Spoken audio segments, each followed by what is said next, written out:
أعوذ بالله من الشيطان الرجيم. بسم الله الرحمن الرحيم. ومن الناس من يقول آمنا بالله فإذا أوذي في الله جعل فتنة الناس كعذاب الله ولئن جاء نصر من ربك ليقولن إنا كنا معكم أوليس الله بأعلم بما في صدور العالمين وليعلمن الله الذين آمنوا وليعلمن المنافقين. وقال الذين كفروا للذين آمنوا اتبعوا سبيلنا ولنحمل خطاياكم وما هم بحاملين من خطاياهم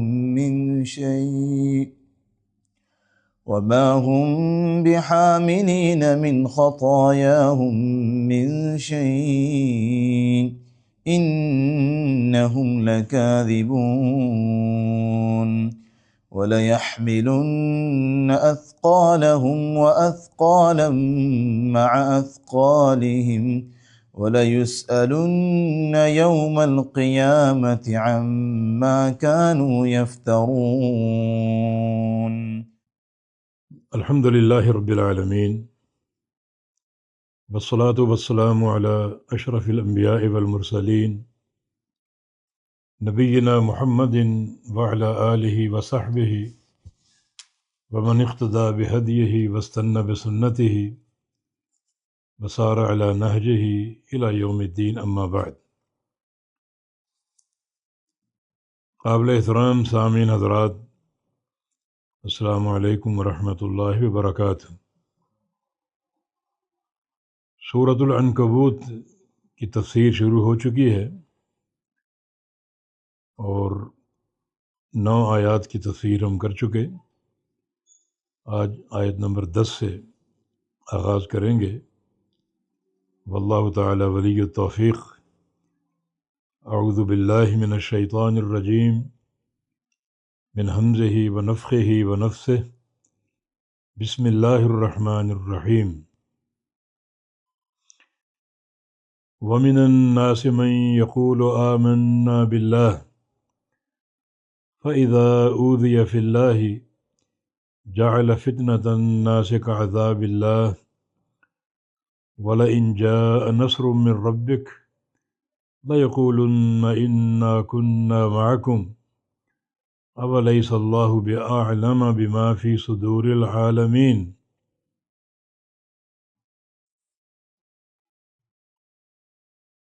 اور کچھ لوگ، ومن الناس، یہ من تبعیضیہ،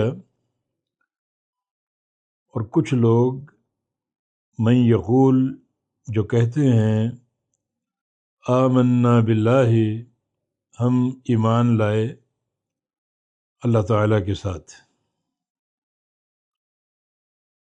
ایمان لانے کا دعویٰ بھی کرتے ہیں، اظہار بھی کرتے ہیں۔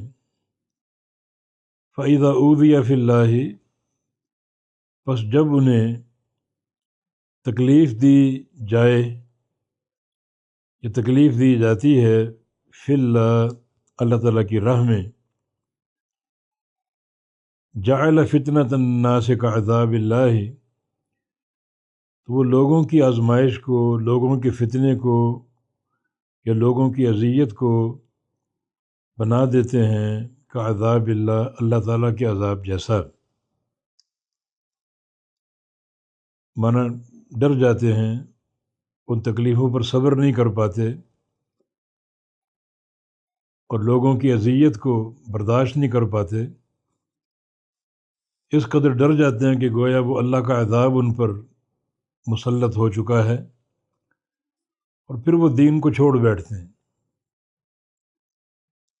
یہ آیت کریمہ جو مکہ مکرمہ میں اتری، یہ منافقین کے بارے میں پہلی آیت کریمہ اتری۔ جو اسلام کا دعویٰ کرتے تھے لیکن تکلیفوں اور فتنوں پر اور کفار اور مشرکین کی اذیتوں پر صبر نہ کر سکتے تھے، ڈر جاتے، گھبرا جاتے، اور پھر وہ دین کو چھوڑ دیتے، دین کو چھوڑتے دل سے، اوپر اوپر مسلمانوں سے اپنی قربت کا اور محبت کا اظہار کیا کرتے تھے۔ وَإِذَا لَقُوا الَّذِينَ آمَنُوا قَالُوا آمَنَّا وَإِذَا خَلَوْا إِلَىٰ شَيَاطِينِهِمْ قَالُوا إِنَّا مَعَكُمْ، جب وہ ملتے اہل ایمان کو تو کہتے ہم مومن ہیں، اور جب اپنے شیاطین کے پاس جاتے خلوت اور تنہائی میں تو کہتے ہم تمہارے ساتھ ہیں۔ یہ منافقین ان کی حالت کا ذکر ہے جو بظاہر اسلام قبول کیے بیٹھے تھے، لیکن جو فتنے تھے اور کفار کی تکلیفیں اور اذیتیں اور آزمائشیں، ان پر وہ صبر نہ کر سکے، اور کفار کے ساتھ ان کا ایک گٹھ جوڑ یا ایک ان کی ملی بھگت قائم اور موجود تھی، جن کو وہ اور کافر جانتے تھے، مسلمانوں سے یہ بات پوشیدہ تھی۔ یہ منافقین جو دل سے کفر پر تھے اور بظاہر اسلام کا نام لیتے، مسلمانوں سے اپنی قربت ظاہر کرنے کی کوشش کرتے، یہ وہ دور تھا جب اللہ کے نبی کے خالص صحابی بھی تھے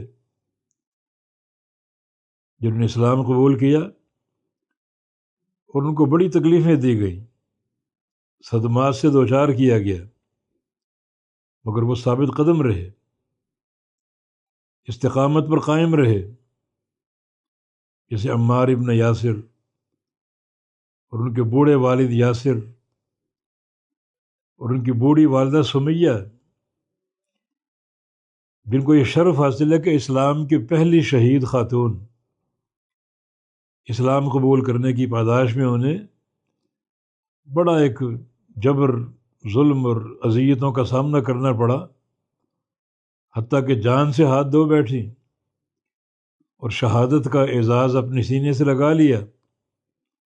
یہ صبر کرنے والے تھے، جیسے بلال حبشی رضی اللہ عنہ، گرم کوئلوں پر گھسیٹا گیا، کھولتا ہوا پانی جسم پر ڈالا گیا، اور تپتی زمین میں لٹا کر بھاری سلیں اور پتھر سینے پر رکھے گئے۔ یہ صبر کرنے والے تھے، مگر انہی کے دوران کچھ لوگ، انہی کے درمیان کچھ لوگ جو اسلام قبول کرنے کا دعویٰ رکھتے تھے تاکہ مسلمانوں سے ایک تعلق ہمارا قائم رہے، مگر جو کفار کی اذیت تھی اور کفار کی تکلیفیں اور مصیبتیں تھیں ان پر صبر نہ کر سکے، اور کفار سے جا ملے اور ان سے جا کر اظہار کر دیا کہ ہم تمہارے ساتھ ہیں، ہم صرف اوپر اوپر سے اسلام کا نام لیتے ہیں، دل سے تمہارے ساتھ ہیں۔ تو انہی منافقین کی یہ نقشہ کشی ہے۔ وَمِنَ النَّاسِ مَن يَقُولُ آمَنَّا بِاللَّهِ، اور کچھ لوگ جو کہتے ہیں ہم اللہ پر ایمان لائے، فَإِذَا أُوذِيَ فِي اللَّهِ، پس جب ان کو ایذا دی گئی اللہ کی راہ میں اور اللہ کے دین کے سلسلے میں، تو جعل فتنۃ الناس کعذاب اللہ، تو صرف بنا دیا لوگوں کی آزمائش کو، لوگوں کے فتنے کو اللہ کے عذاب جیسا۔ اتنا گھبرا گئے، لوگوں کی اس اذیت کو برداشت نہ کر سکے، اور اتنا گھبرا گئے جو گویا اللہ کا عذاب ان پر اتر پڑا ہے، اللہ کا عذاب ان پر نازل ہو چکا ہے۔ یہ منافقین کا شیوہ اور ان کی حالت۔ وَلَئِن جَاءَ نَصْرٌ مِّن رَبِّكَ، اور اگر آ جاتی نصر، مدد تیرے رب کی طرف سے، اور مسلمانوں کو عزت ملتی، غلبہ ملتا، لَيَقُولُنَّ، تو وہ ضرور یہ بات کہتے کہ اِنَّا كُنَّا مَعَكُمْ، کہ بے شک ہم تمہارے ساتھ ہیں۔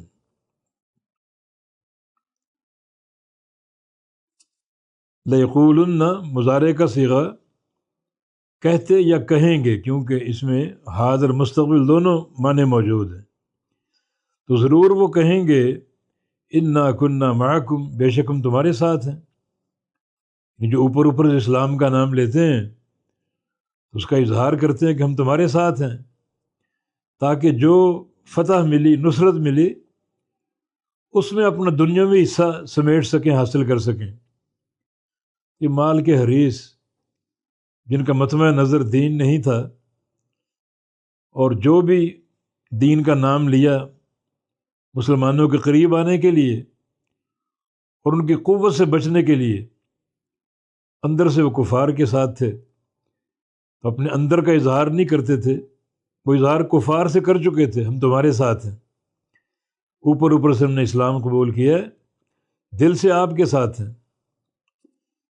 یہ ان کا شیوہ، اسلام کا دعویٰ کرتے، ذرا کوئی تکلیف دیکھی، جھنجھوڑا جانا دیکھا، فوراً منحرف ہو گئے، مرتد ہو گئے اور اسلام کا دامن چھوڑ دیا، اور اپنے دل کی جو بات اس کا اظہار کفار سے کر دیا کہ دل سے ہم آپ کے ساتھ ہیں، تاکہ مسلمانوں سے تعلق بھی رہے اور کفار کے ساتھ بھی۔ مگر کفار کے ساتھ دلی تعلق تھا، مانا دل سے وہ کافر تھے، اوپر زبان سے اسلام کا اظہار کرتے تھے تاکہ تعلق ان سے بھی قائم رہے۔ اس کا فائدہ کیا ہوگا؟ وَلَئِن جَاءَ نَصْرٌ مِّن رَّبِّكَ، اور اگر آ گئی مدد تیرے رب کی طرف سے، لَيَقُولُنَّ، تو ضرور کہیں گے وہ اِنَّا كُنَّا مَعَكُمْ، بے شک ہم تمہارے ساتھ ہیں۔ تاکہ اگر فائدہ مسلمانوں کو حاصل ہوا ہے، فتوحات ملی ہیں، غنیمت کا مال ملا ہے، تو ہم آپ کے ساتھ ہیں، ہم مسلمان ہیں، ان سے بھی فوائد حاصل کر سکیں۔ اولیس اللہ بأعلم بما فی صدور العالمین، کہ اللہ تعالیٰ نہیں جاننے والا جو جہان والوں کے سینوں میں ہے؟ سارے جہان کے لوگ، ان کے سینوں میں کیا ہے، کیا سوچ ہے، کیا فکر ہے، کیا پل رہا ہے، کیا آ رہا ہے، اللہ تعالیٰ کیا جانتا نہیں ہے؟ تو اللہ تعالیٰ ان کے احوال بھی جانتا ہے۔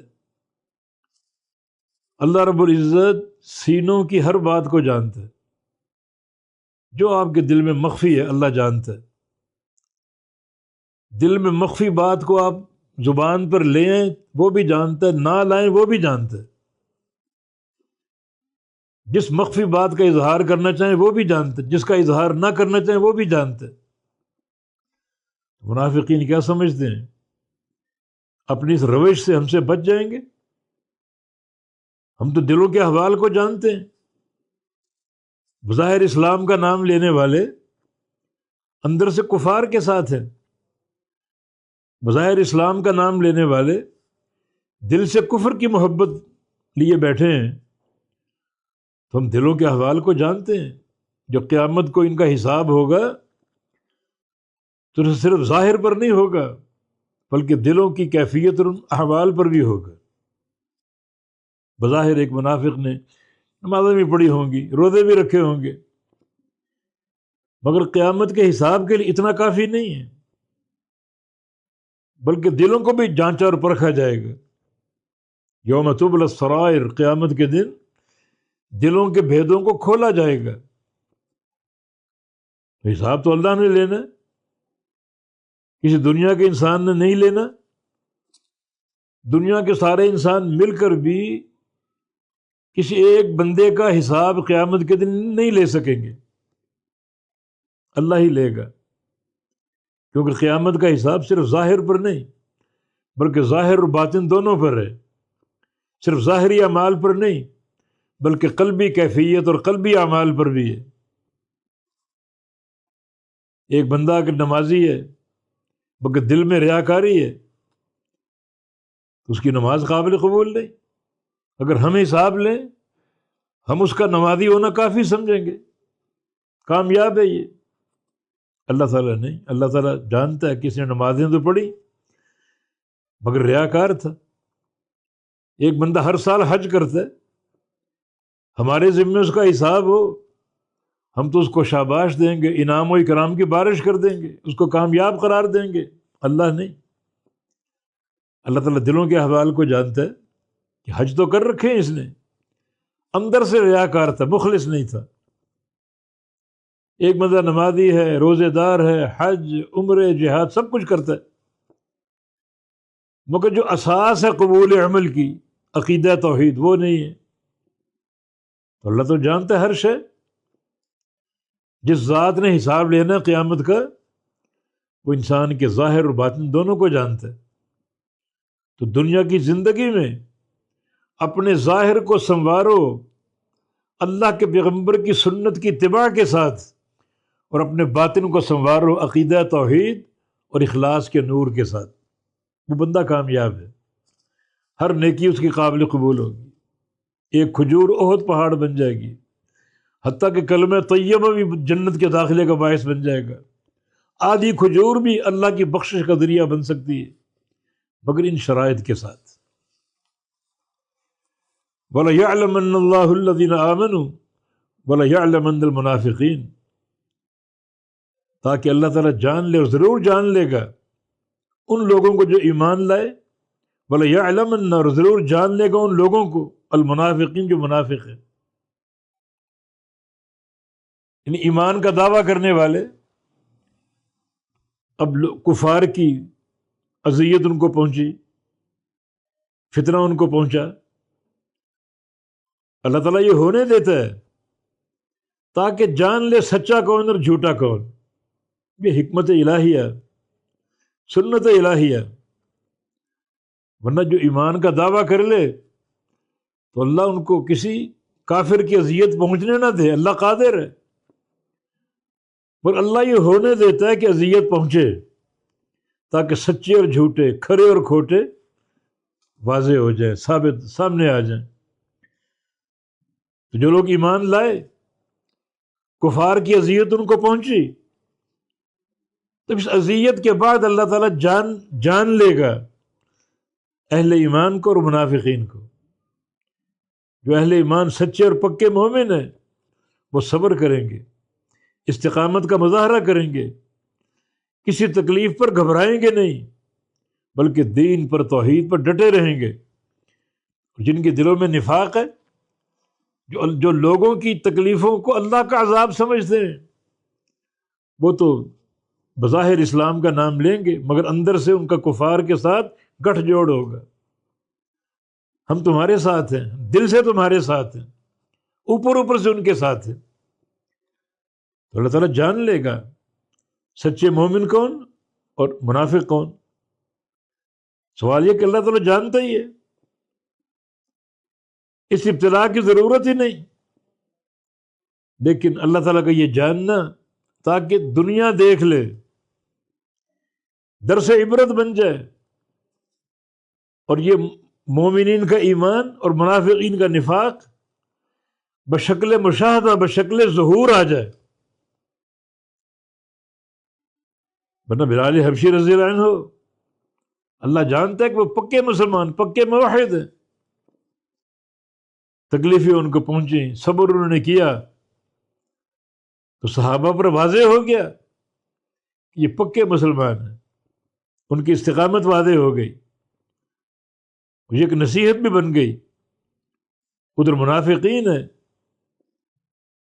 جنہوں نے اوپر اوپر سے اسلام کا نام لیا، اندر سے کفر کی طرف میلان، کفار سے ان کی محبت، ان کی یگانگت، اور بالآخر منافقین نمایاں ہو گئے، ان کا نفاق کھل کر سامنے آ گیا۔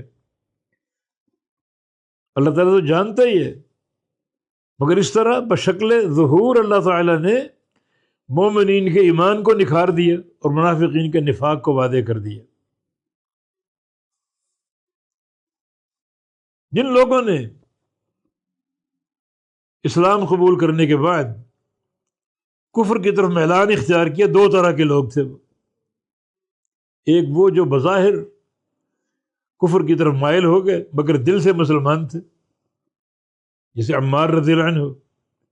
قرآن کہتے الا من اکرہ وقلبہ مطمئن بالایمان، مجبور کیے گئے مگر ان کا دل ایمان پر مطمئن تھا۔ وہ ذات جو دلوں کے بھید جانتی ہے، اس ذات کو پتہ چل گیا، وہ جانتا بھی ہے اور ان کے اس عمل سے بھی جان گیا کہ ان کا دل ایمان پر مطمئن ہے۔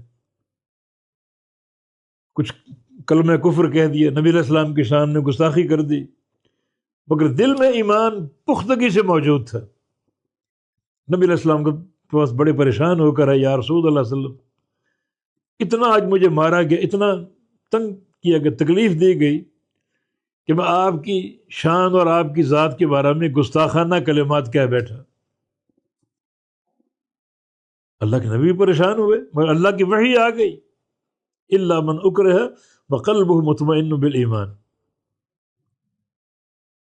کہ عمار مجبور کیا گیا، دل ان کا ایمان پر مطمئن تھا۔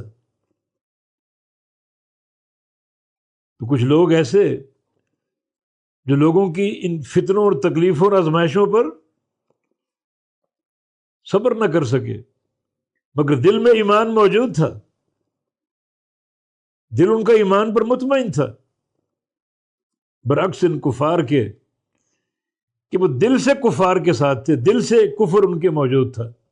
تبھی تو آگے فرمایا وَلَٰكِن مَّن شَرَحَ اللَّهُ بِالْكُفْرِ صَدْرًا، کچھ لوگ وہ بھی اللہ نے جن کے سینوں کو کھول دیا کفر کے ساتھ، اندر سے وہ کافر تھے، بظاہر اسلام سے محبت کا اظہار کرتے، مسلمانوں سے مفاد حاصل کرنے کے لیے، اندر سے وہ کافر تھے، کفر سے محبت تھی، کفر کی طرف میلان تھا۔ یہ دو طرح کے لوگ ہو گئے، ایک عبداللہ بن ابی بن سلول جیسے اور دوسرے عمار بن یاسر جیسے۔ تکلیفیں انہیں بھی دی گئی، انہیں بھی دی گئی، وہ صبر نہ کر سکے اور کفار کا ساتھ دے دیا، اوپر اسلام کا نام لیتے۔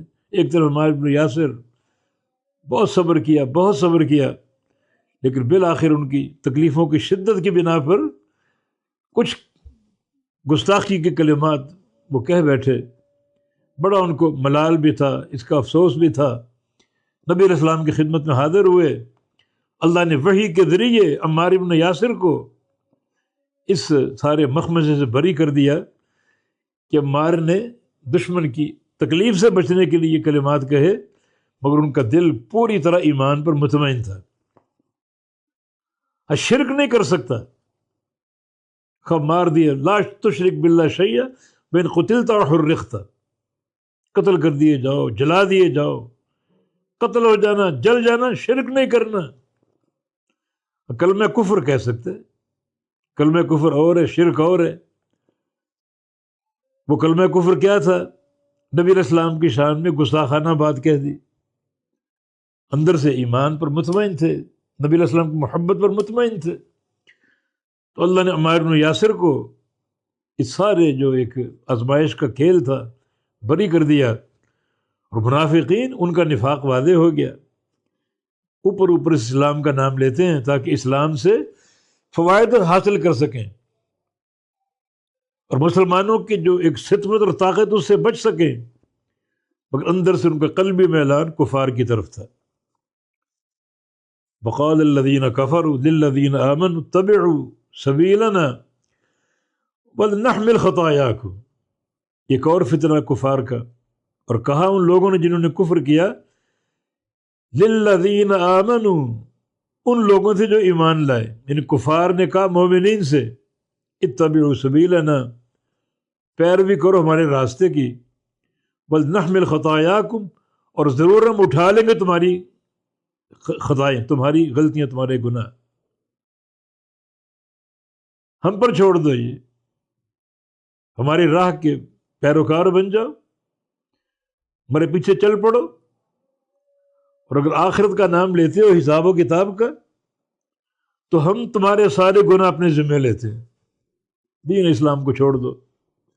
یہ بھی ایک آزمائش اس پرفتن دور میں، غربت اور فقر کے دور میں، پیٹوں پر پتھر باندھے جا رہے ہیں، فاقہ کشی کی نوبت آئی ہوئی ہے، کفار کی اذیتوں کا بھی ڈر ہے، بے تحاشا فتنے جمع ہیں، تو کفار نے ان کا فائدہ اٹھاتے ہوئے پیشکش کی کہ ہمارے پیچھے چل پڑو، محمد مصطفیٰ کو چھوڑ دو صلی اللہ علیہ وسلم، اور ہم کیا ضمانت دیتے ہیں؟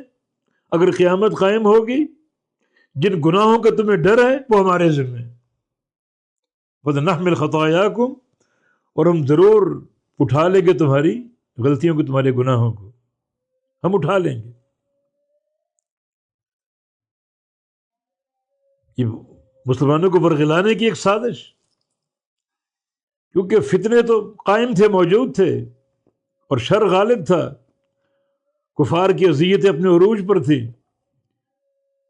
اس بات پر فائدہ اٹھاتے ہوئے انہوں نے جو مسلمان اسلام قبول کرتے ان سے کہتے کہ اسلام چھوڑ دو، محمد مصطفیٰ کو چھوڑ دو صلی اللہ علیہ وسلم، ہمارے پیروکار بن جاؤ، ہم تمہیں بچا لیں گے۔ وما هم بحاملین من خطاياهم من شيء، نہیں وہ اٹھانے والے ان کے گناہوں میں سے کچھ بھی، ایک گناہ بھی نہیں اٹھا سکتے۔ انہم لکاذبون، بے شک وہ جھوٹے ہیں، جھوٹ بولتے ہیں وہ، ان کا کہنا کہ قیامت قائم نہیں ہوگی جھوٹ ہے، پھر یہ کہنا ہماری پیروی کر لو ہم تمہیں بچائیں گے جھوٹ ہے، پھر یہ کہنا اگر قیامت قائم ہو گئی تمہارے گناہ ہمارے ذمے، سب جھوٹ ہے، ایسا ممکن ہی نہیں، ان کے گناہوں کو اٹھا ہی نہیں سکیں گے، جھوٹ بولتے ہیں یہ۔ آج کل بھی بہت سے لوگ بیٹھے ہیں درگاہوں پر، ان آستانوں اور قبوں میں، جو سال یا مہینے کے نذرانے طلب کرتے ہیں، دنیا کے ڈاکو، دین کے بھی ڈاکو، ہمیں نذرانے پیش کر دو، تمہارا سارا سیاہ و سفید ہمارے ذمہ ہے، نماز نہ پڑھو، روزے نہ رکھو، ہم اس کی ضمانت لیتے ہیں، تمہیں بچا لیں گے، گناہوں پر گناہ کرو وہ ہمارے ذمہ، صرف دنیا کی چند روزہ زندگی کے لیے، یہ تھوڑی سی چاندی سونا حاصل کرنے کے لیے اتنا بڑا کوہرام انہوں نے قائم کر دیا۔ درگاہوں پر لوگ جاتے ہیں، ہم تمہاری شفاعت کریں گے، عورتوں کو بے پردہ کیا جاتا ہے کہ چہرے سے نقاب ہٹا دو تاکہ حضرت جی پہچان لیں، دیکھ لیں، قیامت کے دن بچا سکیں تمہیں۔ ان کثیر من الاحبار والرہبان لیأکلون اموال الناس بالباطل ویصدون عن سبیل اللہ، لوگوں چوکنے ہو جاؤ، خبردار ہو جاؤ، یہ مولوی، یہ راہب، یہ صوفی، یہ مجاور کیا کرتے ہیں؟ تمہیں اللہ کے دین سے بھی دور کرتے ہیں اور تمہارا مال بھی ناحق کھاتے ہیں، ان کی نظر تمہارے عقیدے پر بھی ہے، تمہاری جیبوں پر بھی ہے۔ ظالموں، اگر جیبوں کو لوٹنا ہے تو دین تو صحیح پیش کر دو، نہیں، دین اگر صحیح پیش کریں گے اس میں مال کی حوصلہ افزائی نہیں ہے، دین تو یوں ہاتھ رکھتا ہے، اوپر کا ہاتھ نیچے کے ہاتھ سے بہتر، دین کھا کر نہیں کھلا کے خوش ہوتا ہے، سچا دین پیش کریں گے دکانداری بند ہو جائے گی۔ تو اللہ تعالیٰ نے ایمان والوں کو چوکنا کیا، یہ بہت سی دنیا اور دین کے ڈاکو تمہارے پاس آئیں گے، مال بھی کھائیں گے اور اللہ کے دین سے بھی دور کر دیں گے۔ یہ سب ان کی خرافات ہیں۔ تو کفار نے یہ بھی ایک سازش کی، مسلمانوں سے کہہ دیا ہمارے پیروکار بن جاؤ، چلو تمہارے گناہ ہمارے ذمہ، قیامت کے دن تمہارے گناہ ہم اٹھا لیں گے۔ کہ نہیں، وما ہم بحاملین من خطاياهم، نہیں وہ اٹھا سکیں گے ان کے گناہوں کو، من شیء، کچھ بھی، انہم لکاذبون، بے شک وہ جھوٹے ہیں، جھوٹ بولتے ہیں۔ اللہ اکبر۔ وَلَيَحْمِلُنَّ أَثْقَالَهُمْ وَأَثْقَالًا مَعَ أَثْقَالِهِمْ، اور البتہ یقیناً وہ اٹھائیں گے اپنے بوجھ، وَأَثْقَالًا مَعَ أَثْقَالِهِمْ، اور دوسروں کے بوجھ اپنے بوجھوں کے ساتھ، وَأَثْقَالًا، کئی بوجھ اٹھائیں گے، مَعَ أَثْقَالِهِمْ، اپنے بوجھوں کے ساتھ، یعنی ان کفار نے کیا بات کی؟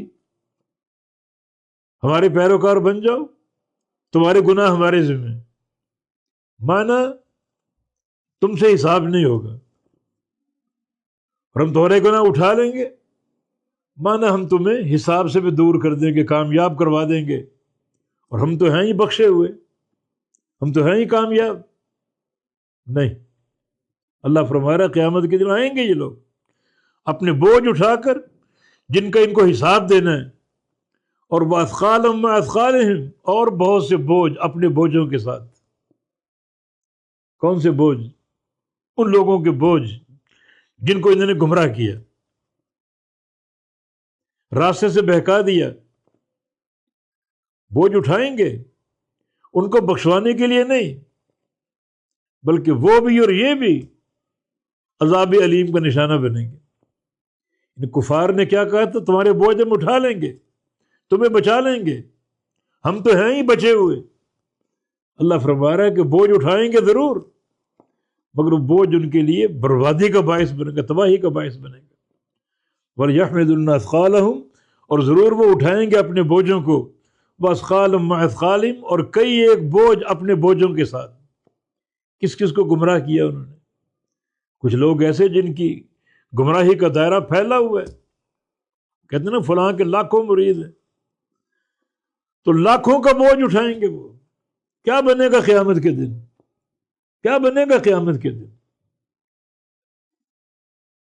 تو انہوں نے بوجھ اٹھانے کی بات کی تاکہ آپ کو بچا سکے، اور ہم تو ہیں ہی بچے ہوئے. اللہ فرما رہے کہ نہیں، بوجھ اٹھائیں گے ضرور بربادی کے لیے، اپنے بھی بوجھ اٹھائیں گے اور بہت سے بوجھ اٹھائیں گے. جن جن کو گمراہ کیا، جن جن کو بدراہ کیا، ان سب کے بوجھ اٹھائیں گے. وَيُسْأَلُنَّ يَوْمَ الْقِيَامَةِ عَمَّا كَانُوا يَفْتَرُونَ، اور ضرور وہ سوال کیے جائیں گے قیامت کے دن جو وہ جھوٹ باندھتے تھے، جو جھوٹ باندھا کرتے تھے اس کا ان سے سوال کیا جائے گا. اللہ کے عذاب کا ان کو سامنا کرنا پڑے گا. یہ کفار کا انجام کہ اللہ کے نبی کے مشن سے لوگوں کو دور کرنے کے لیے ہر بار انہوں نے آزمایا کہ ہماری پیروکار بن جاؤ، تمہارے گناہ ہمارے ذمہ. افطرا، جھوٹ ہے یہ. اس بابت ان سے سوال ہوگا کون سے گناہ تمہارے ذمہ، کیا تمہارا اختیار ہے، کیا تمہاری اتھارٹی ہے، کیا تمہاری قوت ہے. بالکل ایک خاموشی طاری ہو جائے گی. اب قیامت کا حساب ہے. بے تحاشا بوجھ اٹھا کر آ رہے ہیں، اور جن جن کو گمراہ کیا ان سب کا بوجھ اٹھا کر لا رہے ہیں. نبی علیہ السلام کی حدیث ہے نا، اسلام میں جو اچھا طریقہ ایجاد کرے گا اللہ اس کو اجر دے گا، اور ان لوگوں کا اجر دے گا جنہوں نے اس کی پیروی کی، جو قیامت تک اس پر عمل کرتے رہے. اور جنہوں نے سنت سیئہ نکالی، من سن سنت سیئۃ، برا طریقہ نکالا، تو اس کا بوجھ اس پر آئے گا، اور ان لوگوں کا بوجھ بھی آئے گا جنہوں نے اس کی پیروی کی.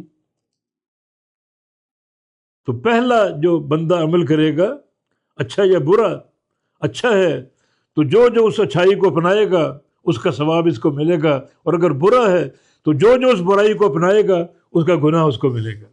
ھذا وبارک اللہ فیکم، جزاکم اللہ خیر، وآخر دعوانا الحمد للہ رب العالمین.